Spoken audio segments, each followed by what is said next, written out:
So to remind my friends up here the rules of the game, each of us are going to be able to speak for about 7 minutes, and when this dinger goes off, and I try to prevent it from going off, but when you hear a little ding, that means shut up.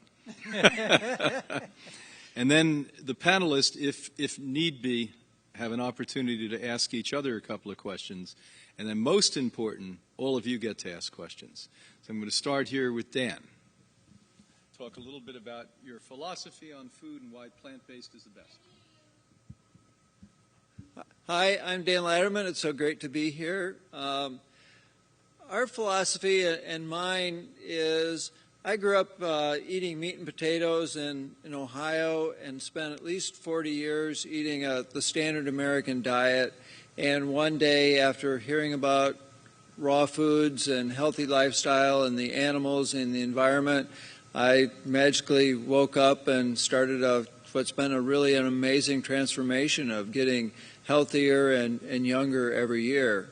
And about actually 15 years ago, last month, I ended up at Hippocrates and took their 9-week health educator program and just saw what amazing transformation people can make when eating a good, healthy diet and taking care of the rest of the lifestyle issues and the thought processes and the exercise. And at the time, I was executive in startup companies in Silicon Valley, involved in the Unix and the Internet, and I decided at that time that I would rather spend my energy spreading the word about health and nutrition and vitality. And so I went back to Silicon Valley, started a nonprofit called the Institute for Vibrant Living, and started putting on events and bringing speakers like Brian, and Steve came to one of our events that we put on, and people from all over the world. How about Cherie? Well, I'll get there. I'll get there. And so it has been really rewarding spreading the information about health and well-being. And eventually, one of the events we had was a fundraising dinner, and Cherie came down and did a class and taught people how to make delicious food, and it was the result of that was our fundraising dinner for our nonprofit, and that's when I got to know Cherie a little bit better. And it was a slow start. I was still evolving, but what I found is I was doing events all over the world. It was a year of growth for me. I was traveling, doing raw food kayak trips, raw food trips in Bali. One was in Alaska, one was in Costa Rica, one was in Jamaica. And any time that Living Light was involved with an event, it was so well organized and so professionally done, and had such a beautiful woman at the head of the organization that I decided that's where I wanted to spend my energies and the kind of community I wanted to be involved in. And that's what I realized at the time is part of being healthy and being in a loving environment with yourself and your lifestyle is surrounding yourselves with people that are in that have those same goals. And in some cases that means pretty major changes, just like the radical changes that may have to happen in your diet and your lifestyle to achieve health. And I realized that Cherie and Living Light was where I wanted to spend my time, and so I started working my way into Living Light and Cherie's heart, and eventually it worked. So it's really healthy, being healthy, eating a healthy diet really has been really quite a life transformation for me, and it's remarkable the changes and the growth that can happen and the healing, and we'll talk more about it on Sunday when we have our talk. Good. Thank you. Pass over the mic. Okay, all right, I'll take this one. She doesn't I need have a question for you, Dan. I'd like to hear what you felt was the most challenging change in your diet when you were making your transition. Because I think a lot of people, I mean, everybody has challenges. You're a cheeseaholic or a sugarholic or a, whatever kind of holic. In his case, a romance holic. A romance holic. But what was your most challenging food or, the most challenging thing for you to get over? There were probably two. The first was sweets. I still have a sweet tooth. Luckily, there's a wide variety of delicious raw vegan sweets that are available, but not on a regular basis. I love to make them on a regular basis part of my diet, but I know it's not a healthy thing to do, so I have to coordinate that. And the other thing, and control it, and the other thing is for letting go, I quit eating meat except for fish right away. Brian hadn't come out with his book Killer Fish yet, so I didn't have the ability to be educated on what it really meant.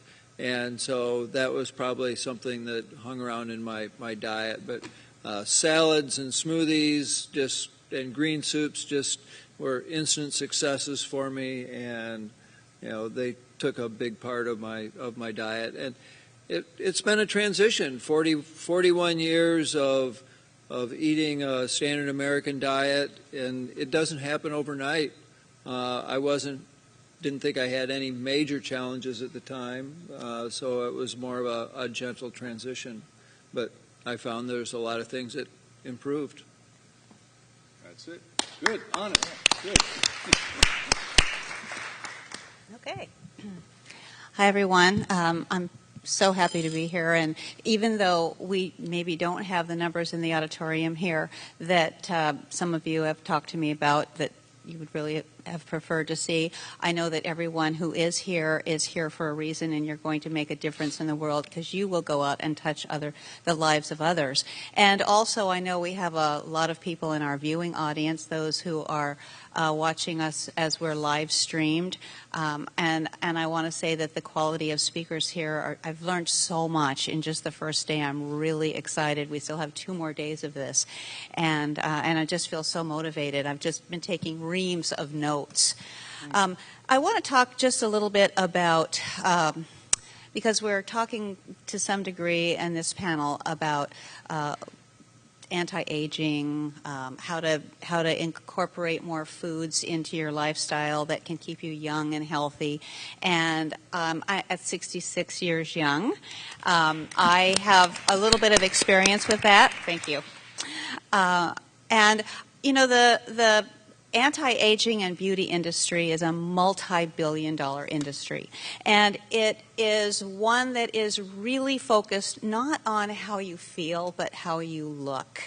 And people think that if they change the way they look that they're going to be happy, they're going to feel good about themselves, and that's not necessarily what happens. They're still feeling inadequate inside. It's not until you empower yourself, until you feel like you're really taking control of your life, and that also means your choices, your daily choices, where you really feel good about who you are in your skin. And it's really important to recognize the necessity of making healthy choices. It's not, people ask me all the time if I'm 100% raw. I'm not 100% raw 100% of the time, and I don't strive to be, because it's not how raw you are, it's how healthy you are. I make good, healthy choices in everything that I eat. It's about fuel, giving my body the fuel that it needs to operate this high-performance vehicle that I'm living in.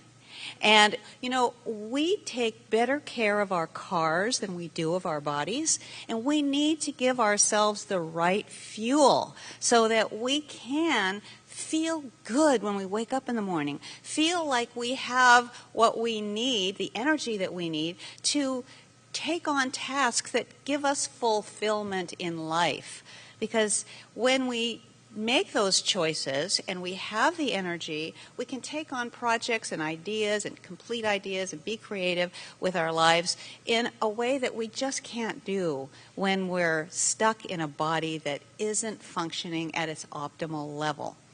And so I say make good choices. Now on Sunday when Dan and I do our talk, we're going to talk about the kinds of foods that we incorporate in our lifestyle, the foods that we eat, the foods that we don't eat, the cooked foods that we eat, and why we choose to eat certain cooked foods. Because, as I said, we're not 100% raw 100% of the time by choice, but they're good choices. Why do we choose these? Why do we choose these methods of cooking, one method of cooking over another method of cooking? And it's all about getting the right fuel and doing the least damage, because some cooking methods don't just not give you enough nutrients, but they actually do harm by creating carcinogenic chemicals, by creating free radicals that damage healthy cells. And there are certain nutrients that you need that you don't want to cook particular vegetables and fruits that have these nutrients, because you need them to build collagen so you have beautiful skin, beautiful and strong muscle tissue and connective tissue. So the kinds of foods that you want to make choices, good choices about, we're going to be talking about that. And also how to make healthy living delicious. Because if it's not delicious, you're not going to eat it, right? You could hear all day long how important it is to make healthy choices, but if the food isn't delicious, you're just not going to choose to eat it. And that's our goal, is to make it delicious. And that's what we do in our school in California, Living Light Culinary Institute. We have people from now actually over 60 countries who come to our school. We have the only licensed culinary school in the world that is all raw vegan. And thank you. And I started the school, now it'll be 16 years ago. So we've been pioneering the raw vegan culinary movement for a long time. And I'm just excited every day to be able to get up and touch the lives of people, teach them how to make great tasting foods, and know that they're going out and teaching others. It's just exciting to me, and I love to share that. So, as I said, we'll be talking more about that on Sunday. Thank you. My dad always said, thanks for listening. You were one of the few children that did listen.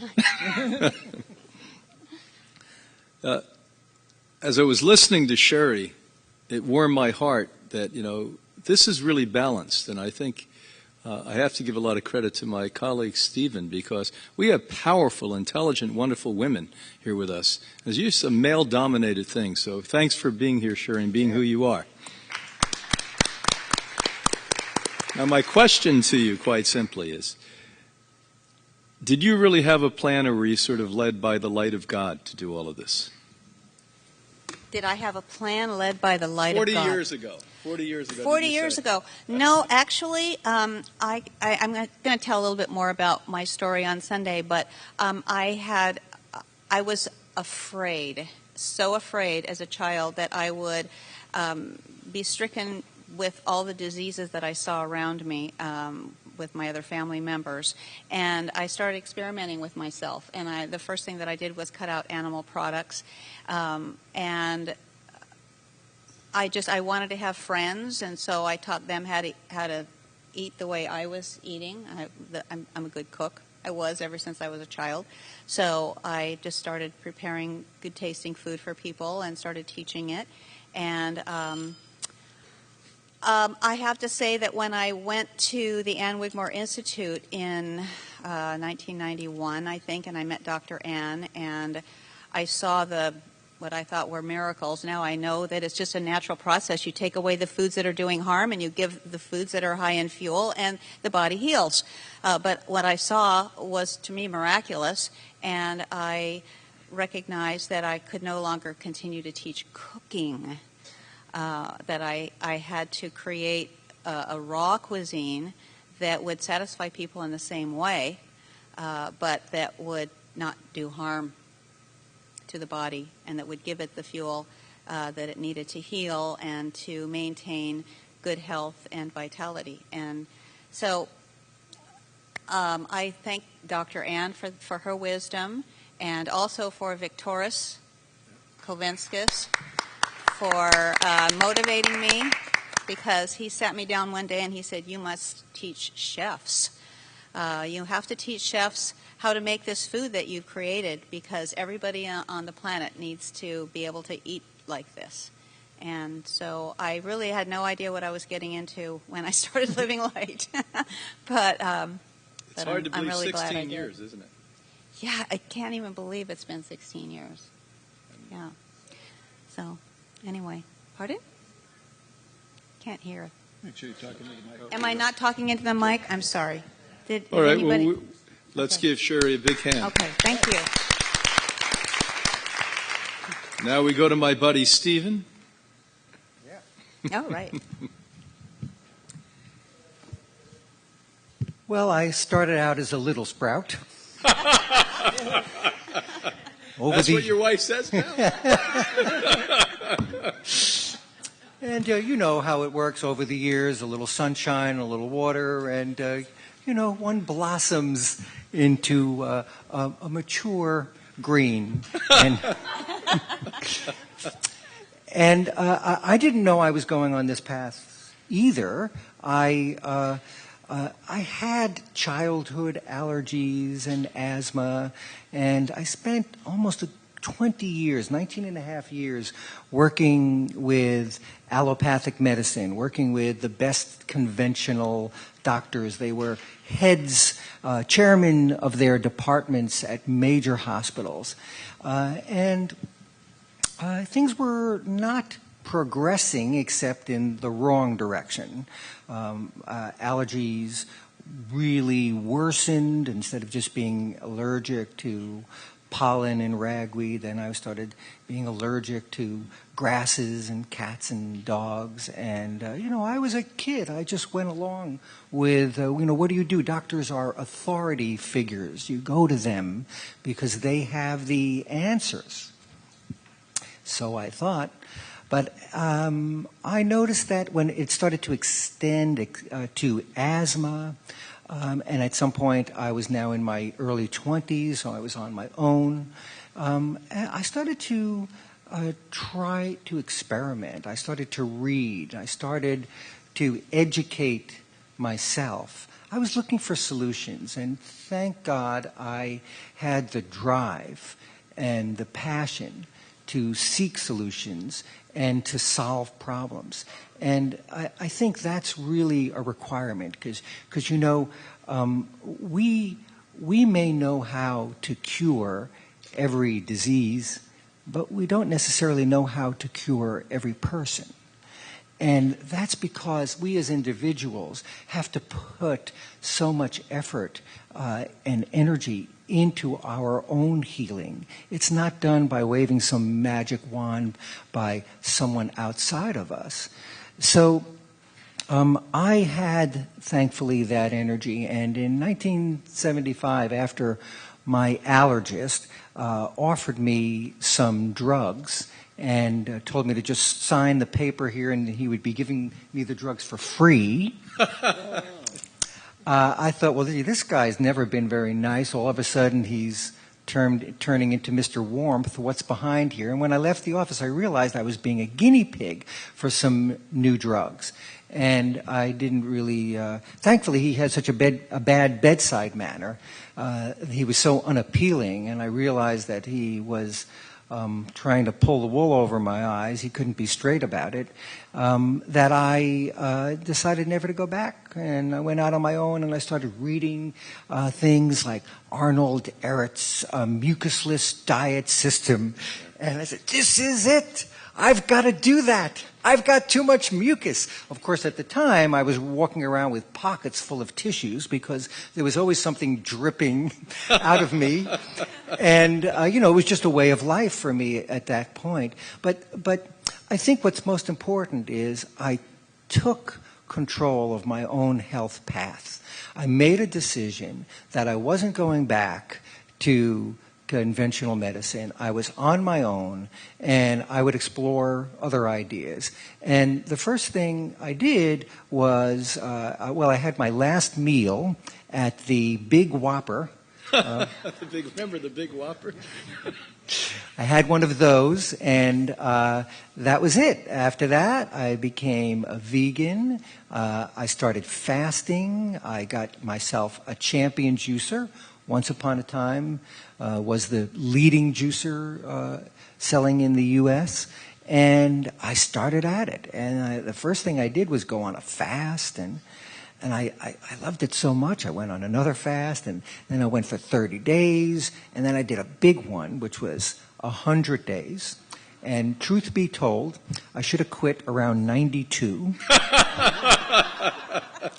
But I dragged myself to achieve that magic number of 100. But I learned a lesson, which was that we have to listen to our body. When your body talks to you, you have to, our heads are only about 12 inches away from our stomachs. And we should be able to make that short connection. So I'm very tuned in to how I feel and what I eat. And I'm very sensitive to what I put inside me every day. And also the quantity. Because, I think you'll agree, we consume probably twice the volume of food that we actually need. And let me tell you, that second half goes to no good. The only thing it serves is lining the pockets of the American Medical Association. It does you and I no good. So eating less became a big thing for me, and the benefits that I got from fasting and juicing, and then growing my own food. That's when I met Victoris and Dr. Ann, and I saw they were growing all their food, and I lived in a New York City apartment. This was my home, New York. Not this beautiful theater, but, I was up there. Nice house. 14th floor. Above the sidewalks of New York, and that's when I decided to get into the gardening. And I, like everything else, I took a little different turn on it. I saw, well, if they're growing buckwheat and sunflower and wheatgrass, and what about peas? And that's when I started, back in the day when I started growing peas, it wasn't the green pea we have today, it was a red pea. It was called China red pea. But it looks exactly the same, and I'm proud to say that now you can find green pea shoots in all of the stores. All the major growers are doing it. But, I had that flair for invention and exploration, and that's what helped me heal myself. And my healing was so rapid, and it was so dramatic, that I really had to change my whole mindset about how is this that I could accomplish so much in such a short period of time, and conventional medicine, with all their degrees and with all the placards on their walls, couldn't help me. And it wasn't just me, because I would interview my fellow patients in the waiting room, and we would talk, and I would ask them how they're doing, and I would find their complaints the same as my own. So I realized I was not alone. And I look at medical doctors for issues like autoimmune disease, like allergies. I look at them as they're just in the wrong business. It's like giving plumber's work to an electrician. It's not their fault. It's just not their line of work. And that's where you need to have this holistic approach and this natural approach. And, as I was saying in my talk earlier, food is your medicine. And especially when you get highly functional foods like the juices and the baby vegetables, the sprouts, the green leaves. Yeah. Thank you so much. Either of you have a question for Stephen? Okay. Great job, Stephen. So back when I became a vegetarian, it was not for health reasons. It wasn't for anything like that. It was for moral reasons. And shortly after I made that choice, my health dramatically, just like Stephen pointed out, radically changed. Now, I had an inquisitive mind, and I wanted to know why that was working. And one summer I'm already done. One summer I happened to be living in the state of Oregon. It was very hot. I lived in southern Oregon, and starting in the beginning of May until October, it was 100 degrees every day and sunny. And I just gravitated to a raw food diet, and I was eating 100% raw food for about 3 months when I finally realized it. And I said, gee, I've never felt this way in my life.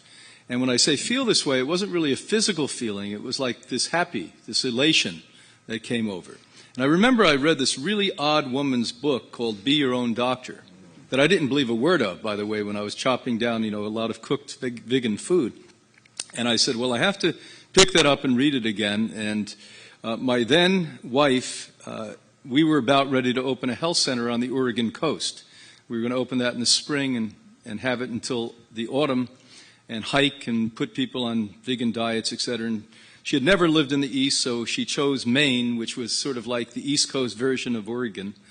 And I said, since we're here and I was coming off a 40-day fast, I never went up to your 100-day fast. I probably would have died. I would have been eating the wallpaper or something at that point. I went down to visit Ann Wigmore, and they asked me to work there, and I had no intention. I think, it was like 20 below zero like it was here the other day. And I never hear voices. I'm not one of those lucky guys who think they're spiritual. But I heard a voice that night and it said, do this. And I never looked back. And shortly after working there, they sent me over to Europe, where I brought the message of raw food back to Europe. In modern times, it came from there.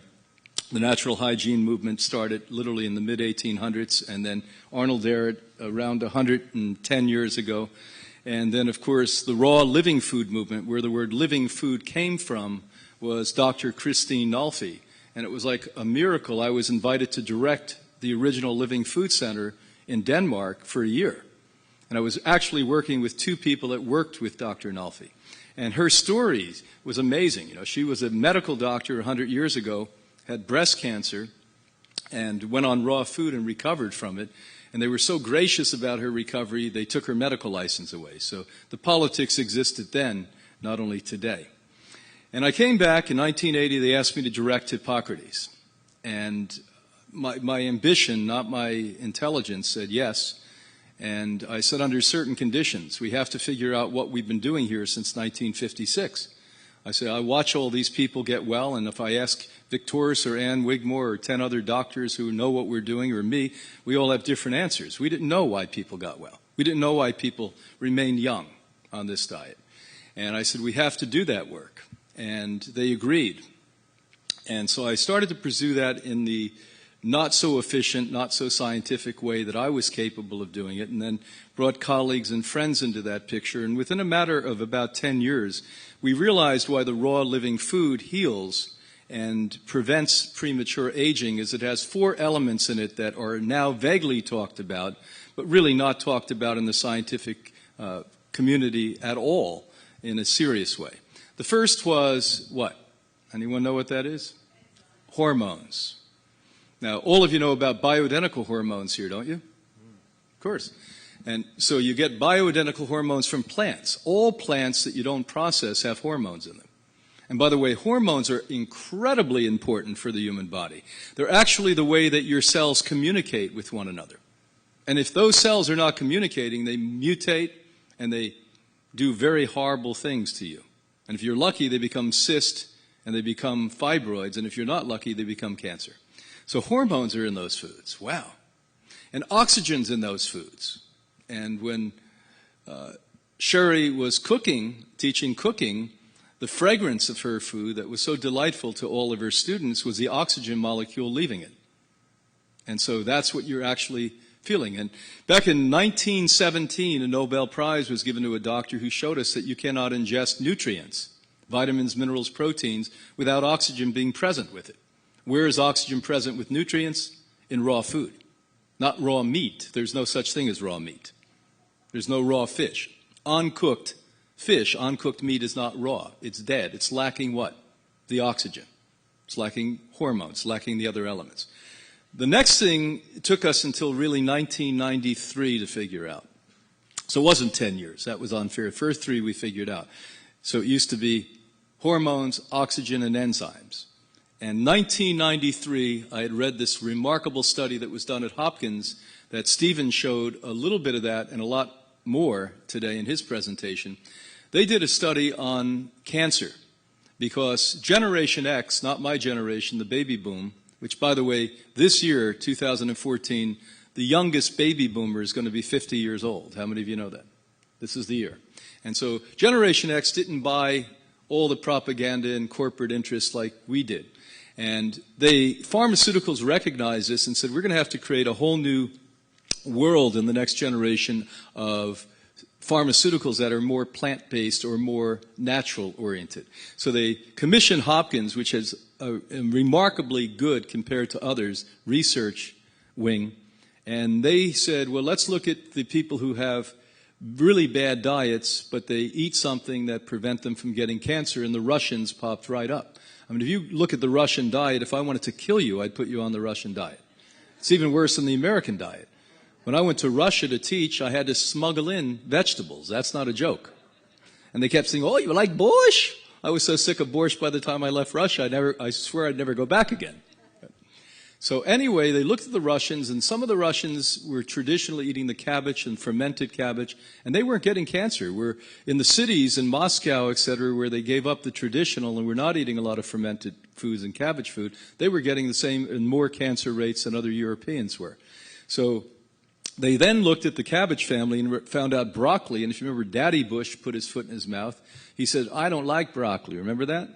Well, that was in response to this Hopkins study of 92. But then a graduate student of that study said, basically, if the broccoli is good, let's sprout broccoli. And they found out it has this remarkable phytochemical. So first is hormones, the language chemistry between cells, oxygen, which allows nutrients to digest, and phytochemicals, which are a spiritual description. And I don't say this in a light way. That plants that came to this earth billions of years ago, with a B, have elements in it that heal and prevent disease and premature aging in humans that didn't show up in this form until 10,000 years ago. Now let me repeat what I just said so you really get this, out there in the world and here in the room. Plants that have been around for hundreds of millions and billions of years, in their origin of those plants, developed phytochemicals, chemistry in it, that prevent diseases for humans, and we didn't show up, Homo sapiens, until about 10,000 years ago. Amazing stuff. And I now write books for the academic community. 2 of them are out there, of my 3-volume series called Food is Medicine, and all it has is prestigious university research studies on phytochemicals. And we now know there's a body of evidence in science how each and every fruit, vegetable, and more so sprouts than anything else, prevent and eliminate disease. And once that study started to happen here and then around the world, yearly now there's billions put into this, we figured out why Hippocrates has been so helpful in allowing people to reverse stage 4 diseases. We didn't really understand it until the pharmaceuticals, interesting enough, funded studies. Now, they did it for what reason? To put pills in a bottle and sell you $2,000 a month worth. So we have to cherry pick, as we said earlier in the panel about that. And the last one is enzymes. And the raw food community gets really excited about enzymes. And a lot of them have this whole thing wrong. Enzymes are not what you're taught in school as a scientist. And how many of you have science background here? Yeah, we're told that an enzyme is a protein. Well, that's in part true, but that's like me saying a car is just metal. Well, sure, it is just metal, but what's the purpose of a car? And the purpose of an enzyme is to carry electric into your electric body. And that's why we know that the digestive process, which is an ionic, an electromagnetic frequency process, occurs only with living food. So the little bit of cooked food that I choose to eat now and Cherie chooses to eat and wisely selects these food, we have to make sure that we're not eating too much of it and the wrong kind of it, because those foods will never truly digest in the body because they don't have, once you cook them, what? Enzymes. But guess what? They don't have hormones, and they don't have oxygen, and they don't have phytochemicals, and they don't have enzymes. Hope. And once you cook the food, it is not a healing food. It turns into caloric energy. And the best you can get out of it is a few minutes or an hour of synthetic energy. When you take living food with ionic electromagnetic frequencies in it, you're getting what your body needs. Ionic electromagnetic frequency. That's how we function. And this is the transformation that we have to make in the nutritional field and I write a lot about this now. I'm in the middle of writing a book called Quantum Biology on this. And once we make that transition and leave in the past the micronutrients and how much protein does it have and how much vitamin, and really ask the most pertinent question, how much energy is in this food? How much life is in this food? Then we're really in the 21st century when it comes to science.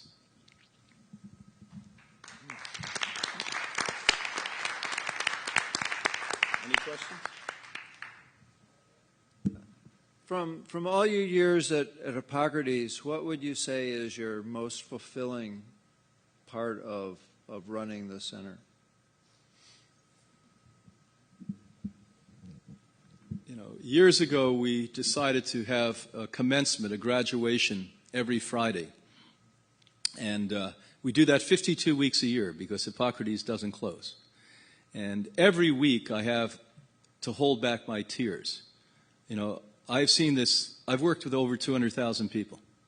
And I've seen it thousands of times, but it never stops fulfilling me and making me happy and elating me to watch what people can do once they take back their lives, once they realize that they're capable. You know, it's just such a rewarding and enriching feeling. Probably the second thing is when young people, which is a chronic problem, 1/3 of the people in Europe and the United States that are married who can't have children now, they come to us and then they have babies. They bring their babies back. I'll never forget about 20 years ago, we had a woman come to us. We knew her 30-some-year-old children, and she came back to us with her young husband, who was 15 years younger, and she was probably 55 at the time, and said, I want to have babies. Now, quietly, I didn't know if she had told her husband her tubes were tied, so I didn't mention that. But after he left the room, I said, what are you going to do about the tubes? And she had her tubes untied, and she had 2 miscarriages, and then at 58 years old, had her boy, who I just saw, he's about 6'3", and he, at 16 years old, was putting together a plane that he was flying across the United States. And I remember when she brought that little boy back in, about a year after she had him, and the whole group of us, 50, 60 of us, were crying like babies, and said, not only did I come here years ago and heal a disease that doctors couldn't find out what it was or help me with for more than a decade, but the most important thing that happened is this lifestyle gave me a baby. So that was fulfilling, and we used to have pictures of a lot of babies that people couldn't have before. Yeah. Any other questions? I have a question. I have a question for you, Brian. I know you travel a tremendous amount, and Dan and I did a world tour in 2013 to promote our book, Raw Food for Dummies. And fortunately for us, and perhaps this is true for you too, we had hosts everywhere we went to make sure that we had the right kind of fuel that, you know, that we were accustomed to, that we had our juices and our greens and everything was organic and so forth. But there were times that it was extremely challenging. Yeah. I mean, I'm finding it challenging being here in New York without a car, or I guess most people don't have cars, though, do they? I mean, there's no... Only the very rich. Yeah. And it's very cold, and so, you know, walking around, trying to get organic food has been really difficult. So I'm just asking, how do you do it? Well, I'm fortunate because at this point in my life, I pretty much go to places where there are health stores, organic food, juice bars. For instance, I got in a cab today, went down and got a green drink and a wheatgrass shot in a place called Juice Generation, which is about a half a block from Whole Foods, where I brought back about $100 of liquids. So on times I cannot get that, I'll even drink cooked coconut water or get raw coconut water, which I could today there, and eat little food or get juices, and that's basically it. There are some places that you may have visited that I occasionally go to. It's more difficult, but write this down. HappyCow.com will save your ass. HappyCow.com. It really is amazing stuff. You know, I'll never forget my very efficient former assistant put HappyCow.com in Paris, and I told her, you don't need to do that. I know all the places in Paris. And I'd stayed at this hotel probably 150 times. And she put it in there, and I got a little fussy when I found it. And I looked, and a half a block away on the same side of the street of the hotel was probably the best biological, organic. I walked by it 1,000 times, never saw it. So, I mean, there are ways to do that. And as you know, at the beginning, when you start this, you're going to want to eat a lot. I mean, what I feed all of the 150, 200 people that eat at Hippocrates every day, I used to eat on my own when I started this. So I was still eating emotionally at that stage. But after the years that all of us have done this, I mean, how many years have you been doing this, Stephen? Since 1975. So 1975. Cherie? Raw or Just vegan diets. oh, a vegan diet? Oh, 35 years. Dan? 18. Okay, so by this point, you know, don't look at us and say, it's pretty easy for us not to eat. It's pretty easy for us not to, you know. But I would rather not eat than eat something that's going to make me feel like crap. Exactly. You know, at the early stage, you don't have that option. I know I wouldn't have done it. I would have thought I was starving and dying and God knows what, crying, getting the violin out. But you'll find ways, like these baby greens, spring greens. They may not all be grown in perfect organic soil, but they're all organic. In the northern climates, they're grown inside, and they're not sprayed. You can get baby greens everywhere. Asparagus. They tried to put chemicals on that years ago. It died. So all asparagus is pretty much grown organically. Watercress is all grown organically. Now, God knows what they do after that, but you can survive on these things. And taking things like supplemental algae, flower pollens or bee pollens, these are incredible nutritious foods with a lot of what? Life force in it, a lot of energy in it. Okay, well, thanks for the questions. Now we're going to have the guest go up to the microphones to the right and left side of the auditorium if you have any questions. Nobody has any questions? Okay, here we go. We'll start here on the right side. I have a question regarding the digestibility of some kinds of buffets that are put out that are vegan, and I feel like there's so many nuts involved that it's almost impossible to digest them, and also the larger bean sprouts, but mostly the nuts and the quantity of nuts that are mixed into everything. A lot of raw food chefs lose sight of the reason why they got involved in this kind of lifestyle in the first place, and they want to make food that satisfies people, and so they use a lot of nuts. What you have to do when you go to these potlucks and buffets is you just have to really be wise. Don't think that it's going to hurt people's feelings if you don't eat everything.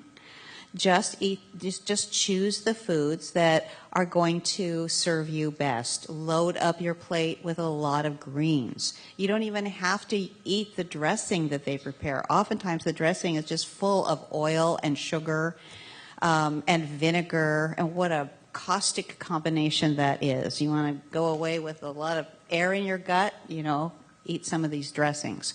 But a lot of times people will bring avocados, and that if you have an avocado with your salad, that can be satisfying.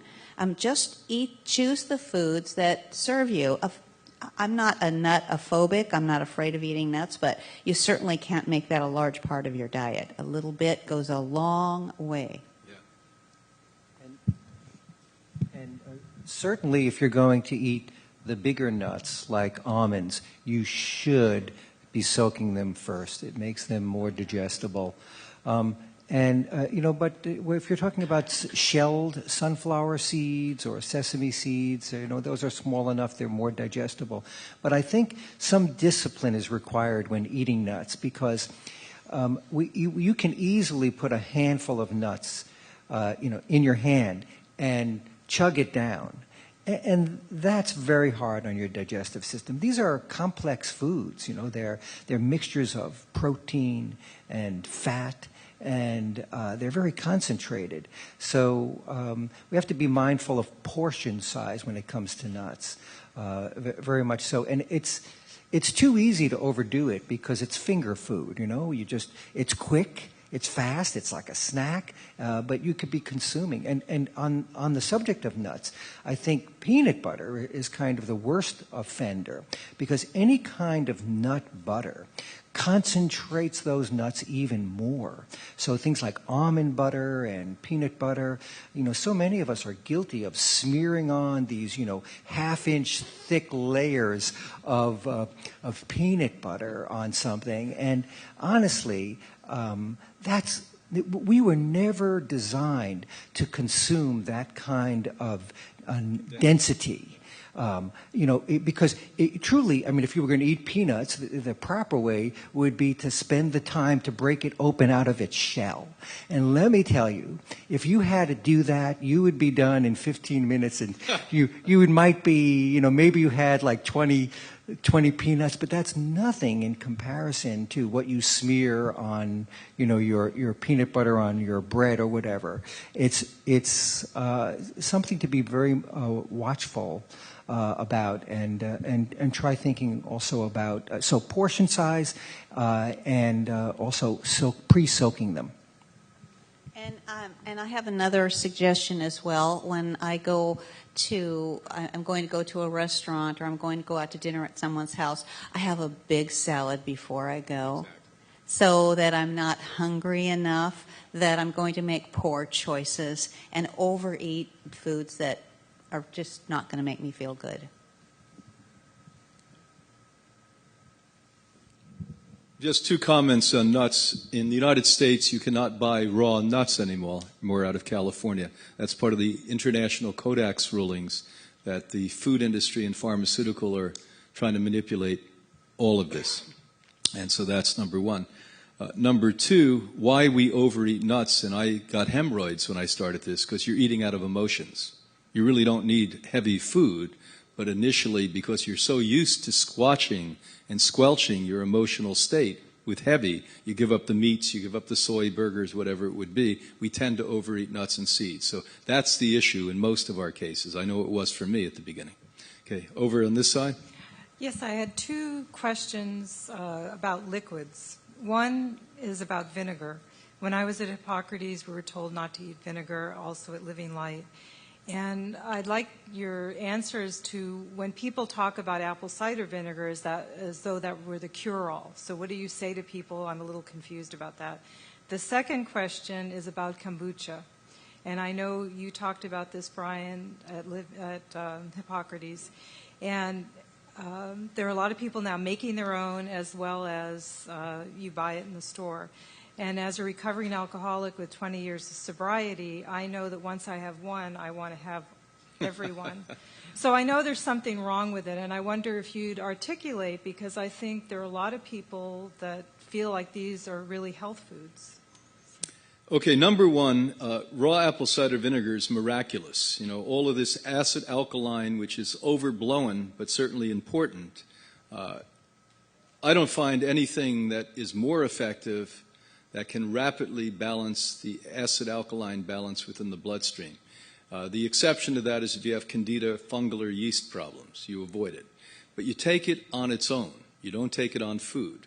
Now, if I were to give you raw organic apple cider vinegar and put it in your mouth and said, what do you feel? You'd all say, I'm puckering. Your mouth goes like this. It puckers. When you're puckering, what's happening is you're killing not only the bad guys there, that's why apple cider vinegar is good. It kills microbes. But it also wipes out the enzymes that digest food. So how about if I take it and put it on my salad, and notice the cultures that eat the most of it eat highly acid diets. The French, the Italians, the Greeks, etc. Highly, highly acid diets. So they tend to want something that alkalizes. They don't even know why. It's become a flavor or a taste for them. They don't get that it's an instinctual thing that their bodies are saying, please alkalize me. And you put it on that salad or whatever you're putting it on, that food cannot and will not digest in the body. So that's it. Kombucha is an absolute fraud. It's a joke. If I wanted to get you sick, I'd give you kombucha. You put water in a container, you put sugar in a container, and it ferments. Now, I don't want you to have sugar if you're the healthiest person in the world. This is white sugar in almost every case. To top it all off, the commercial companies now put agave syrup in with it or honey in it. And it has about an 8% alcohol content. So you don't have to be an alcoholic to want that. You have to be a sugar addict like every one of us, including I am here. The difference between active sugar addicts and inactive sugar addicts is we're all addicts. I'm still a sugar addict. I just choose not to take kombucha and lots of sugar because I'm like you. I was never an alcoholic. I would have been, I'm sure. I opened up cookies. I ate the whole box. I opened a watermelon when I was a raw fruit nut. I'd eat 30-pound watermelons. So I get that. And so kombucha is just fulfilling a very addictive personality to get alcohol under the auspices of this is really a health food, just like a lot of these, quote, health foods are. They're really just the same old in an organic package at this point. So again, if I wanted to get you sick, I would give you sugar water that fermented into a not so good bacteria. There are some good bacteria in, but not so good bacteria are in there too. Back when we were using Rejuvelac at Hippocrates, thank goodness there were 4 of us in the world that were known as leaders in raw food then. This is before the raw food movement. 3 of us were in a room. Anne was not there. And all of us looked at one another and said, are you drinking Rejuvelac? Not one of us were, but the next day I was going to get up in front of a group and tell them to do it. Now, we all had our excuses. Oh, we don't need it anymore. We're too good for it. All this bullshit. The truth is we didn't like it. And there happened to be a guy in there who worked at the University of Massachusetts, Amherst, and he said, well, let's study it. Let's test it. I can go into the labs up there, and we can test it. And he called us a week and a half later and said, let's rename it. Called it Rejuverat. Because he said, yeah, it has a few good bacteria in it, but 6 out of 10 batches that we made under the Hippocrates recipe, had unfriendly bacteria in it. So great idea, great concept, philosophically wonderful, but not true. Now, if you want good bacteria, we stabilize them, we culturize them, we actually make them almost suspended animation now. You don't even need refrigeration. Bacteria you can get. But by the way, the medical field, just like it's led us to understand more about phytochemicals, are now going in the next 10 years, through fecal implantation into human bodies, etc., are going to teach us really more about bacteria than we know in the alternative field at this point. It's good for you, necessary, everyone needs it, but frankly, even the best of us don't really know what the hell we're talking about with this. Another $10 billion worth of research, we're going to be able to come here and say, here are the bacteria you need in your body, but it's certainly not from kombucha tea.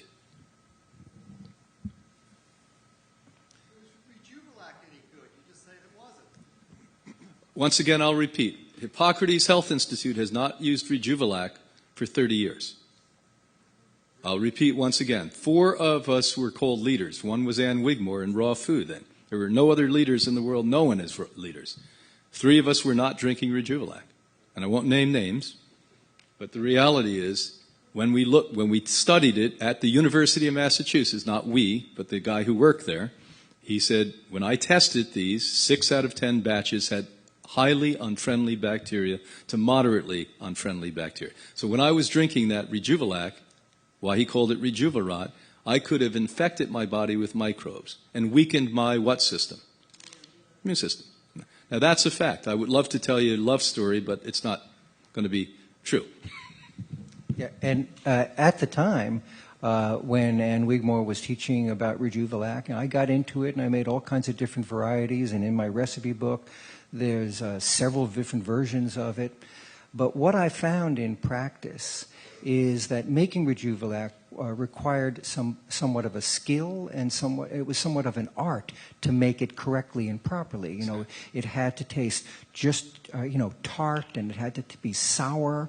But if you had the temperature a little bit too high, if you let it go a little bit too long in time, then you get the wrong kind of bacteria. So I also came to the conclusion when I heard you stopped, I immediately knew why. Because the majority of students were unable to successfully make the recipe with the correct bacteria on a repeated basis. And it was too risky to have to be creating a beverage with bad bacteria in it. And that was the reality. It was too difficult to make successfully and correctly. And by the way, it wasn't Hippocrates that invented that. If you go to Slavic countries now, if you go to Lithuania now, if you go to Bavaria in Germany, they still use this. It's a traditional drink. And I'd like to say something more about vinegar and in dressings. In all 4 of my books that I've written, I don't have any vinegar in any of them. I've not used vinegar for, 40 years because I experience the effects of vinegar in my own body. If I ingest vinegar, I feel bloated, not necessarily gassy, but I feel like I ate too much food when I know I didn't. My belt buckle gets, my belt gets too tight. I just know that it's not good for me. And you can create delicious foods using other kinds of acidic components like lemons, even orange. A little bit of orange in a dressing gives both sweet and sour flavors. So you can use a little bit of pineapple with lemon to give a little sweet and sour flavoring in dressings. So you can use acidic ingredients that are not vinegar, that don't create that same kind of havoc with your digestion. It's not difficult. You don't have to depend on vinegar. When Cherie bloats up, she goes from a size 0 to a size 1. We go over to this side now. Hi, Brian. I eat a vegan diet, and I suffer from migraines often. And I'm wondering if you could tell me what foods to stay away from, if there are a list of foods, and then when I have a migraine, what foods should I eat? Because I do know it's food related. If you know it's food related, you may have an allergy to glutinous foods, the obvious ones. I know you're not taking dairy food at this point. Foods that literally are flour product based often give allergens to people because the histamine levels are thrown off. So you may be one of those people with migraines that you have a rush of histamine because you may not even have a gluten allergy but have a reactive chemical reaction to what the flour product does. And so that's the first one I'd look at. I would go for a month without taking any flour products at all, even sprouted. Just stay away from everything. Rule out things. This is better than going to an allergen doctor. Number 2, look at sugars. And sugars, we find that more people through the SpectraCell testing we do have a fructose allergy than they do a glucose allergy, which is interesting. And why? Because high fructose corn syrup was part of your diet, my diet, as we were growing up. And most children today, they're going to be worse than we are. But the fact is that that's another one. So look at everything from the fruits you eat, worse than that extraction of, sugars from those fruits in any way. And then the obvious usual suspects, the white sugars, the honeys, all of these types of things. Then the last thing I would do is look at food combining.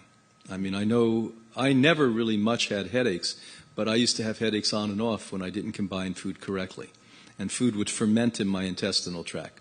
And each person's different. Some people have very rapid metabolisms, and they don't have that effect. You may have a moderate. I would assume you have a more moderate metabolism, and that could in and of itself be what it is. And then, in 3 months, you go through all of those. Each month you get rid of one of them, and you should know at that point. Okay. And may I also just say processed foods. If you eat any processed foods at all, there are a lot of food chemicals that might be considered safe for the general population, but you could be having a reaction to anything, xanthan gum or any of those kinds of stabilizing or ingredients that are pretty commonly used in processed foods, even in so-called healthy food. One good way of finding out which foods you're sensitive to is to take a week off from food, to go on a fast for a week. And then, once you've cleansed your system, reintroduce the foods you're suspicious of, one at a time, and give yourself 15 minutes to see if you have any kind of response to it. And you might discover that there are some offensive foods there. Yeah, for healthy people, that's a great suggestion. A green juice fast. Yeah. Thank you. Yeah. Here we are. Hi. What do you think of the sweetener stevia, or do you have a different sweetener of choice if you were going to put something sweet? And do you recommend that we try to eat fermented foods in our diet, like tempeh and things like that? I mean, do you think fermented foods are good things? Let's start. Dan or Cherie? Well, stevia is the only sweetener that I'm aware of that is a non-glucose sweetener that is not like saccharin or NutraSweet. Yeah, so it's not glucose related. So it's not going to affect diabetes. It's not going to have the same effect. It's not going to my awareness, it's not going to feed pathogenic bacteria like Candida or yeasts. So it's a safe sweetener. However, be aware that some of the big sweetener companies that make little packets of sugar and aspartame and what is it called, sucralose, all of those products now, those companies have now adopted stevia as well, and they're genetically modifying it in several cases. So when you see stevia in those little packets, and it's from one of those big companies, it could very well be genetically modified. I think what they're doing, and their reason for it is they wanted to get rid of the aftertaste. First, there's different ways of processing stevia. The original stuff is a green powder, all right, and that has a lot of flavor to it. But that may not work well in your cup of coffee, right, because it's going to impart its own flavor. So some of the natural products manufacturers have a way of processing it so that it's less of a flavor, it's more neutral, and it's whiter. But the big companies are doing this with genetic modification. And so I'm suspicious of all of that. I want to jump in and say, because of this, and then we'll go on. One of our alumnus was gracious enough to correct me because why we save stevia. Stevia was going to be put off the market in the United States, as it is in many European countries. The sugar lobby is so strong that they literally wipe out stevia because it's a healthy thing for you. And I assumed that Coca-Cola and Pepsi-Cola that saved it in this country, stevia, were putting it in zero, and she corrected me today. They put it in vitamin water and more health-oriented. But this has aspartame in it.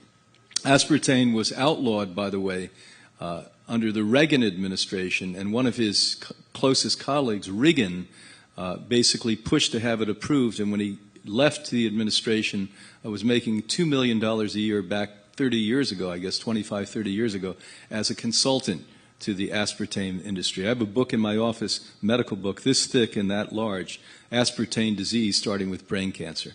And I'm sorry I interrupted, but I wanted to correct what I had said before.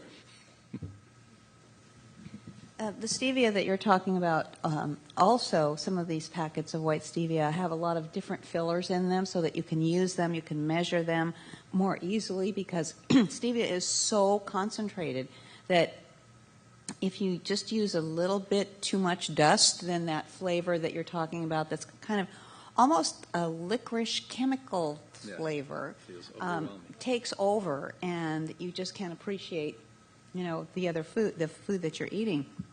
So they add a lot of chemicals or fillers so that you can use more of it without changing the flavor. So you need to know what those fillers are. Excuse me. There's an article in the New York Times magazine section last Sunday, the whole article about the production of stevia and all its offshoots like Truvia and all kinds of Truvia. That's one of them. Truvia is half sugar, isn't it? It's half white sugar. Yeah. Xylitol is sugar. Yeah.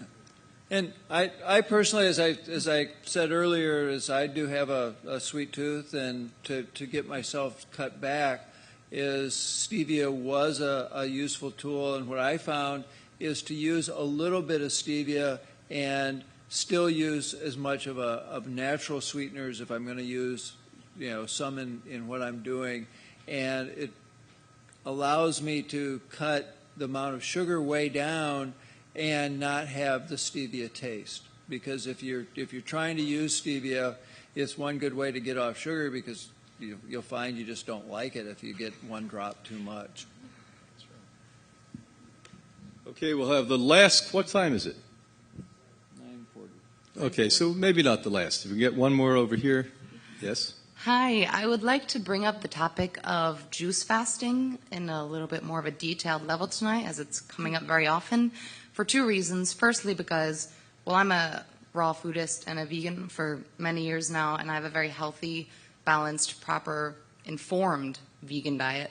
But this was not always the case. When I first discovered the benefits of juice fasting, I loved it, saw all the benefits that you guys talk about, but 1 month became once a month, twice a week, 3 times a week, and I ended up weighing 98 pounds. Oy, Right. You were anorexic? I was orthorexic, as many people are calling it, which is wonderful because I've read many of your articles. I was obsessed with all literature, but I didn't know how to do it properly. So I've learned how to do it properly, but I was really fascinated because you said you have gone 102 days on a juice fast, and you look alive and well and thriving. He also walks on water. So I don't know how that mixed with my chemistry during the juice fast, and it didn't work out as well as I hoped it would, and other people's reviews on how the process worked did not work the same for me. The second part of that is I'm broadening my literature that I read from because I don't want to be as biased. I was only raw food authors at one point, but now I'm trying to branch out. So I'm reading a lot more of the Huffington Post.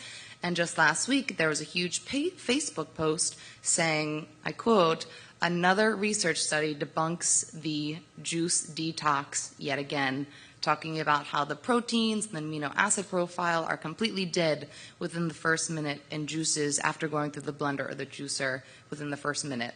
So what is your opinion on that? Yeah, go ahead.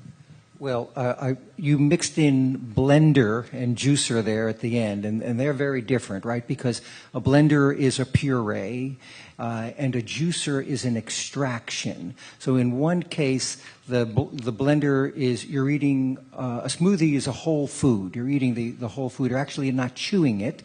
The blender has taken care of that mechanical work for you. But a juicer is a water extract of what's in that vegetable. Blenders, I have a big. I'm opposed to high-speed blending. I'm okay with low-speed blending. If you look at the Vitamix goes from 1,000 RPMs to 37,000 RPMs, and a lot of people, just turn it right up. But that's the equivalent to a 230 mile per hour wind. And let me tell you, even Hurricane Katrina was only 180 miles per hour, and buildings fell down. So, certain, nutrients are being oxidized to death when you're keeping it on. And I'm writing a recipe book now, and I talk about turning the blender on for 10 seconds. Short periods of time, minimize oxidation. But we're really talking about juice fasting. That was your question. And in juice fasting, everything you do, whether you're eating solid food or whether you're eating liquid food, whether you're eating juicers, it has to be balanced, all right? And I like to focus very much on the green vegetables. I want to juice the brassica family. I want to juice the kale and the collards and the parsley and the celery. I want to put some garlic in there, or alternatively, I want to put some ginger in there. I want the spinach. I want the medicine from those vegetables, and that's when I'm on a juice cleanse, I'm drinking a minimum of a quart of that. I'll have other drinks. I'll also have a quart of water. The flush that I'm leading a group right now in a week juice cleanse, and we try to consume a gallon of fluids in the course of every day. We aim for that. That's our goal. And it's water and it's juice, minimal amounts of the sweet juices. And even carrots and beets are very sweet. And, if you have sugar sensitivities, if you are prone to candida or any pathogens, they're going to love the sugar that they're getting from that beet juice, and they're going to love it, what they're getting from carrot juice, and even pineapple juice, which I love very much. But citruses like lemon, they're a little different. I do a lemon grapefruit cleanse as part of this. But you were losing excessive amount of weight, and it's hard to diagnose what the reasons for that are. But these programs have to be managed very carefully. They have to have balance in them. Even though we're dealing with liquids, you still have to have a balanced diet. And that might be a clue for you to consider. I'll try to bullet point it because you said a lot of very important things for the listeners out there around the world as well as here. Number one, you didn't have a diet problem. You had an emotional problem. And why that happens to young women in our culture is that your image of what a woman or a girl should look like is twiggy, a size -0. And to live up to that because you don't feel strong enough about yourself, you just starve yourself under the auspices of health foods, and we see this. I don't believe in orthorexia. I just think this is another form of anorexia. Number two, when the human body is looked at biologically, not philosophically, when we get sick, it doesn't want to eat. So anyone that would try to debunk fasting doesn't know anatomy, biochemistry, or human history.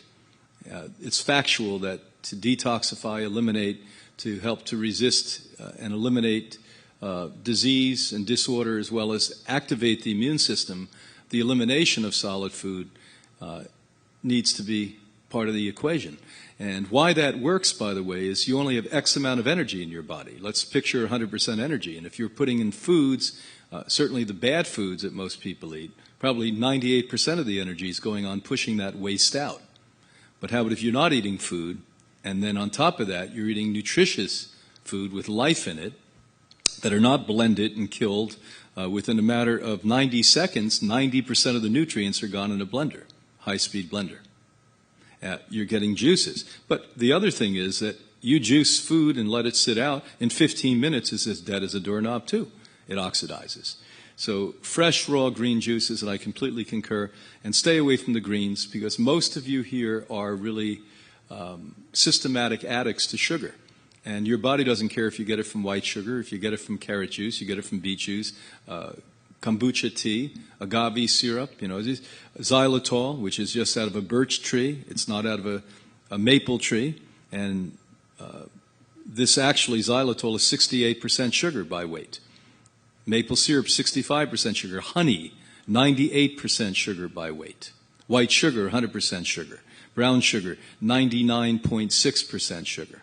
So these are sugars, and it doesn't determine. And, when we first at Hippocrates eliminated fruit from the diet of people with cancer, we were condemned. And, by the way, I didn't want to do it because I was eating half my raw diet was fruit then. It was a really easy diet at that stage. Just like most of the raw food enthusiasts still tell you high fruit diets are good for you. And we, by chance, not by intelligence, recognized that cancer tumors were growing when people were taking high amounts of fruit. And we did a little study. We had to do everything hidden at that stage. We took 9 of our affluent guests, pulled them aside and said, would you do blood tests on your insurance? And took 5 of them off fruits and all fruit juices, and the other 4 we left on it. And within 2 months, we pulled fruit out of the diet for cancer. And within a year, after that, a little bit more than a year, we pulled it away from viruses and bacteria. We actually, in Petri dishes, under microscopes, looked at viruses, rhino and retroviruses. When we put fruit juice on it, it looked like the San Andreas winds behind a forest fire in California. Just like this, your eyes couldn't keep up with it. So today, by the way, MIT, Dr. Anna Marie and I just read a study last week, MIT further gave us wisdom and knowledge on this, the pathways of how sugar feeds disease. And every major cancer institute, including Sloan, some of the better educated doctors there now are telling their cancer patients not to eat fruit and take fruit juice because it feeds cancer and viruses and mold and bacteria and yeast equally to white sugar. So thanks for being here tonight. Thanks for my colleagues and friends. Get a good sleep because tomorrow we have a packed-filled day of knowledge and wisdom. Be well.